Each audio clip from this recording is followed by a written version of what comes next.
আপোনালোকে অকল শংকৰদেৱ মাধৱদেৱকেই আপোনালোকে আচলতে গুৰু বুলি স্বীকাৰ কৰি ল'বলৈ বিচাৰে, কিন্তু বাকী আমি যে পঞ্চগুৰু আদৰ্শৰে আদৰ্শান্বিত অসমৰ ৰাইজ জনসাধাৰণ, বাকীসকল গুৰুক আপোনালোকে কিয় প্ৰাধান্য নিদিয়ে? এইটো এটা ডাঙৰ প্ৰশ্ন হৈ পৰিছে। কি দেৱ দামোদৰ দেৱে জানো সত্ৰ প্ৰতিষ্ঠা কৰা নাছিলে আৰু শংকৰদেৱে নামঘৰ প্ৰতিষ্ঠা কৰিছিলে?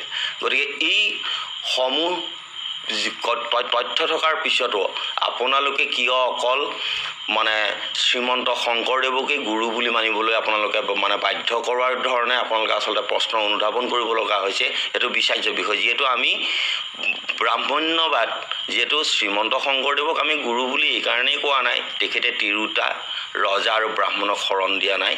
গতিকে আনহাতে আমি শ্ৰীমন্ত শংকৰদেৱক মহাপুৰুষ হিচাপে, মই বিজ্ঞানী হিচাপে আৰু অসমৰ প্ৰথমজন খেলুৱৈ হিচাপে, যিহেতু তেখেত এজন সাঁতোৰবিদ আছিল আৰু তেখেত এজন মল্লযোদ্ধা আছিল, নহ'লে তেখেতে হাড়গৰুৰ নিচিনা এটা বস্তু বগৰাব নোৱাৰিলেহেঁতেন। গতিকে আমি কোনোদিনেই আচলতে গুৰুসকলক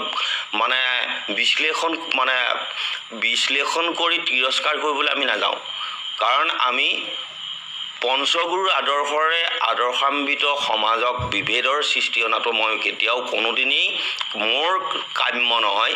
যিহেতু পঞ্চগুৰুৰ আদৰ্শৰেই অসমৰ সমাজখন পৰিচালিত হৈ আছে আৰু মাজুলীটো ঠিক যেনেকৈ মহাপুৰুষে সত্ৰবিলাক আছে, ঠিক তেনেকৈ ইয়াতে বিভিন্ন পন্থাৰ সত্ৰবিলাক আছে। গতিকে পন্থা নিৰপেক্ষভাৱে পন্থাগত সমালোচনা নকৰাকৈ পৰিচালিত হৈ থাকিলে ই সৰ্বাংগী